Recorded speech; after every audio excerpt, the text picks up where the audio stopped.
Greetings everyone, this is Larry from Rushing Forward Adventures back to you. Hey, it's been a while since I've been recording anything and doing some stuff. Got the deck back on the Massey and then I've already mowed.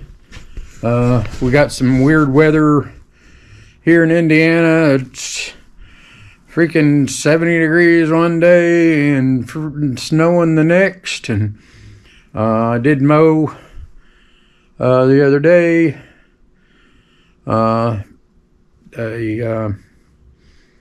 So I got the wheel horse in and got the oil changed in it, changed the hydrostat fluid, and got the blades all set up, put a new drive belt on it, and mowed a little bit with it. I didn't get the camera out and show any of that, but took that back out to the farm, because that's where we normally use that. So I finished up my yard with the Massey. I had got the oil changed in it, and put the deck on, because it's far easier to change the oil in this with the deck off. And sharpened the blades up, got that all. I didn't record any of that, just because from one day to the next, you don't know if it's going to be in the 30s or if it's going to be in the 50s or 60s. Today it's in the 50s. But as you can see, I'm back on the S10 Jimmy. And I noticed a fuel leak. And I could smell gas. Didn't see it dripping on the floor or ground or anything, and I couldn't find it until one day I was looking back here at the back wheel and I was smelling it really bad. And well, I found something. And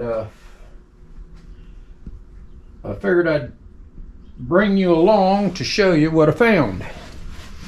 So, okay.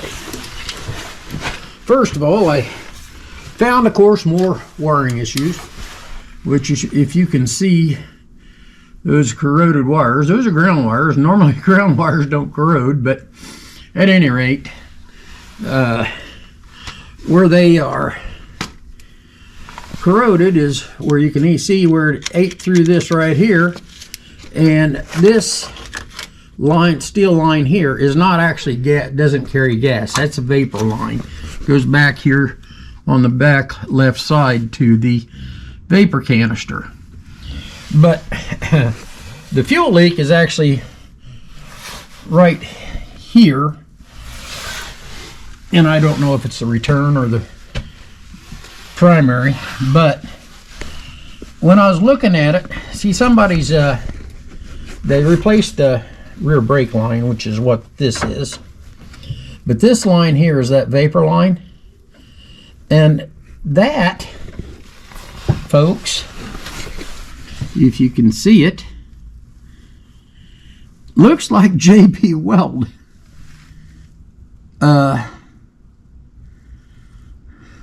Or wrap. Now, somebody's tried to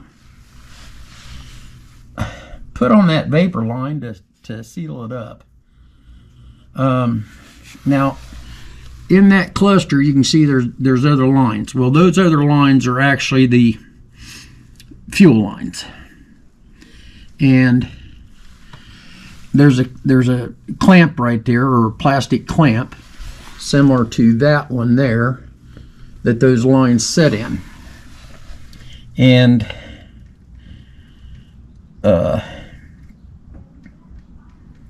it's I got to get to them steel lines and get them out and find, and I'm gonna end up probably replacing them. Haven't decided yet whether I'm gonna go back to steel, because the fuel filter, you can't see it, but it's in the frame rail right down in here. And the one line, which it's plastic coming off the fuel tank, which I don't know that you can see it, but it's plastic coming off the fuel tank, and then it goes to the steel line right here, and then the steel goes down to the fuel filter, and then the return line actually is steel from there also down to right near the fuel filter where it turns back to plastic again. Then of course the vapor lines are still going on up. So that's what I'm into today. Now this vapor line, since it only carries vapor and not gas, supposedly, I'll probably just cut that off and put rubber hose in. That'd be the least expensive and the least hassle. But I gotta get that one out of the way to find out what's going on with the actual fuel line that's leaking. And this other line, it looks like there's a pinhole right there. I can't hardly tell in the bottom line, but maybe. Anyway, I just thought that was interesting that somebody tried to wrap that or do something with it instead of fixing it. Interesting notes. Anyway, I will bring you back when I get farther along and determine what I'm going to do. But so this video is going to be still been working on this off and on. Been driving it some, but I don't know. Weird stuff happening with it. So, of course, seeing the grounds like that, maybe that's part of the reason. So, all right, folks, I'll bring you back to the later date or later time. Talk to you later. Thanks for watching. All right, they're going to put the glob sealer on the vapor line, but they did put a compression fitting on. Sorry, the battery kept dying. I had to change the battery out, even though it said it had 17%. Anyway, this is the return line, and as you can see, they put a compression fitting on it right here. Well, and I took the slip fit fitting off the tank in there. Well, I started dealing with this and finding out where it's all cracked. Well, now it's cracked all the way up on top of the frame toward the front. So if I'm going to do this, I'm going to take them all down and replace all those lines. They're all rusty. I mean, this is a return line, and that's not good. In the feed line, which is 3/8 in diameter, is the same. It's just as bad. So that's what happens when it sets. They set stuff like this. Somebody already did replace the brake line all the way back. That's sorry, my batteries for my light died too, so can't use that. But alright, what I'm going to do on the vapor line, I'm just going to run rubber. There's no, it doesn't have, it's just vapor. It doesn't have to be steel. But I am going to run steel, more than likely, or at least, well, I'm going to probably run plastic if I can do it that way. But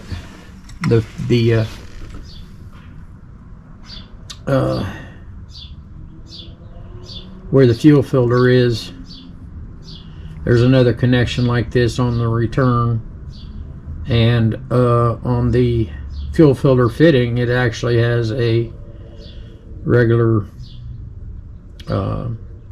flare nut fitting on it, which is fine in a sense that if I can find any part of this line that's good, which it appears to be good around the fuel filter.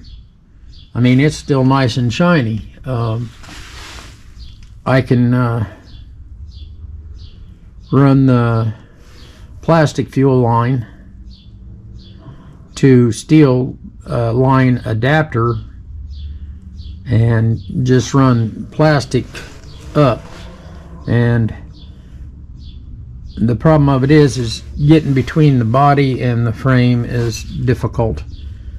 So I'm gonna have to drop the fuel tank. I already dropped the spare tire out of there so I can reach back up in here, take the fuel fill spout off, all that wonderful stuff, take the other fuel line off, take the sending unit connector out, take the fuel tank pressure sensor connector off. I already did get the wires fixed here, and well, you can't see the plug, but there's the plug goes back into here. That's just a ground cluster. It's a flat plug, but it's got spades in each one of them, and it for ground for everything back here, including the fuel sending unit and so forth like that. So that's probably the reason why my fuel gauge has just been all over the place. So I really don't know how much gas is in there. I'm gonna guess probably around a half a tank. I hope it's not totally full, but wonderful. Anyway, that's the update I got on it.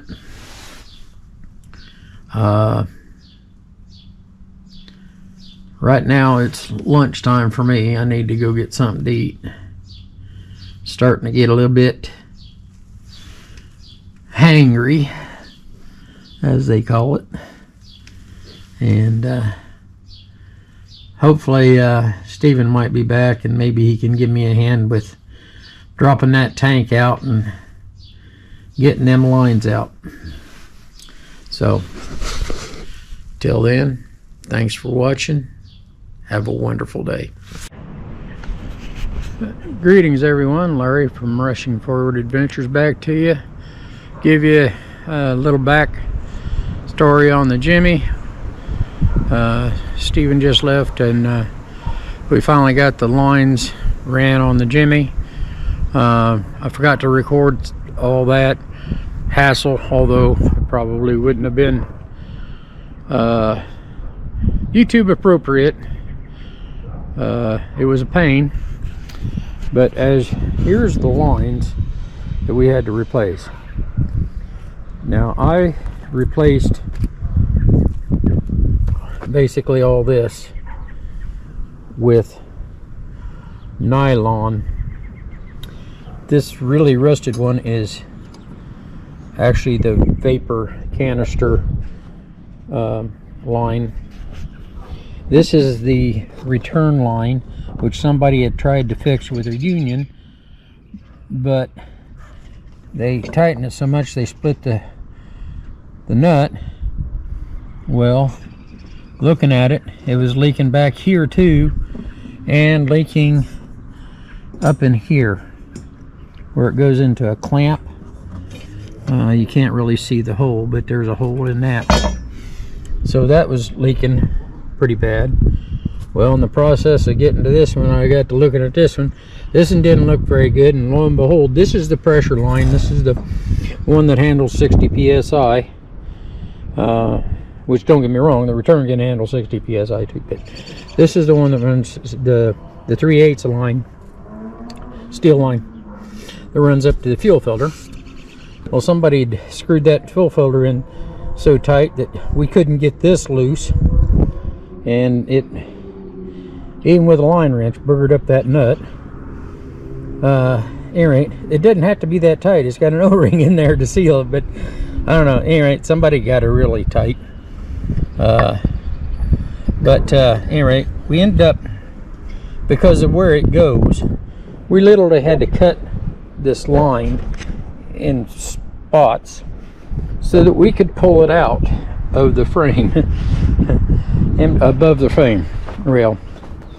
So that was as I said, a royal pain, and that's probably a good reason why we didn't. That's the primary reason why I didn't record it, but also just the hassles with it. I can show you part of what we did, but I don't know that you can see it in there, but there's some of the plastic line that's tied to a clamp there and so forth. But it runs on this frame rail over to the fuel tank and runs forward on that top of that frame rail, and between the body mounts and the cross members and all that wonderful stuff, and then that fuel filter actually is just below the driver's door, and it drops down into a bracket on the frame rail. But it is back together, and it don't leak, and it starts and runs pretty good. All the lights are back on the dash, which is common, but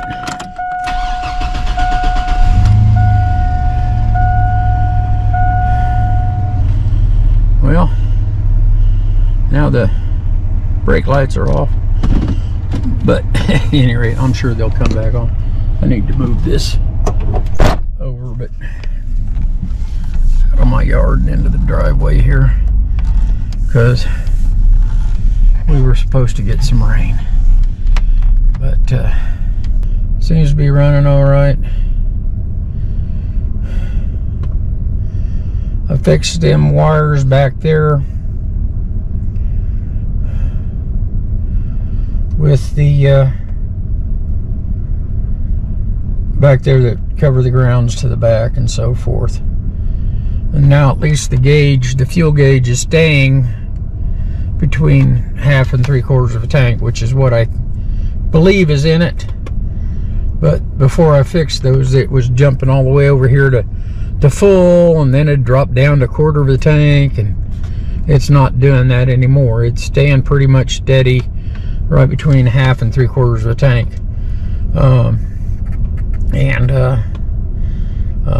Still have an oil leak. It's not terrible because it's still I haven't had to add any oil, so, and it's still on the full mark. Just checked it.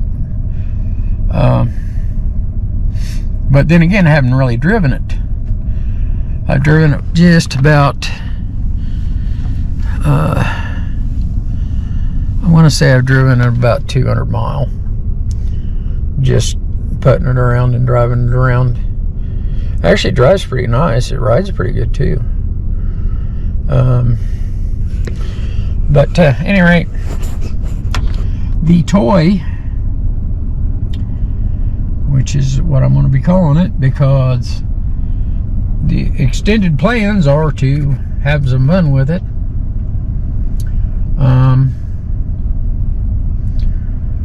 But my daughter still needs a vehicle she can drive a little bit too. So, at any rate, that's where we're at. Got it back together today. Steven helped me out with it, and running them lines, like I said, were just a pain. But and then trying to get that fuel filter out, all that wonderful stuff was just, it's just surprising how much of a pain those were. But that 3/8 line, that was the worst. These were not fun, but that was the worst. That was the one we really went. We were trying to bend and flex and everything to get that out of there. Finally got it out of there. But and the reason, if you see all those bends, that is why I didn't go back to steel or get replacement lines. That's why I went to nylon fuel line. I mean, if it's good enough to run at the back, because that's where the nylon connects to here and goes to the fuel tank. So if it's good enough to run that short a distance, it should be easy, which it seems to be, because it's doing fine right now. Good enough to run all the way to up. So it's got, now, in place of this, it's got nylon fuel line running all the way up to, well, I had to get another fitting for the fuel filter, so this actually steel line I bent it into a little bit of a 90 going up and then another 90 going back. I didn't have to put all this bend into it, but from about what would be here, which they're using, I'm using a steel line to nylon or nylon fuel line fitting there, and then I got a nylon to nylon fitting where this went, because that nylon line that goes into the tank, and the same thing here. This here I've got nylon to nylon 5/16 line, and then up here I cut the end off where on the return line where it plugs into the nylon line, and actually reused that because it has like this type of fitting on it. And so I got steel to nylon line there. Then this here is just vapor hose, so no fuel actually goes through there. If fuel gets in there, you got problems. But that goes back to the vapor canister, and that is all done. So all those back together. Can't believe that oh man, alright, I'm still reeling from that all. But alright, that's where we be. Thanks folks for watching. Have a wonderful day. Please like and subscribe.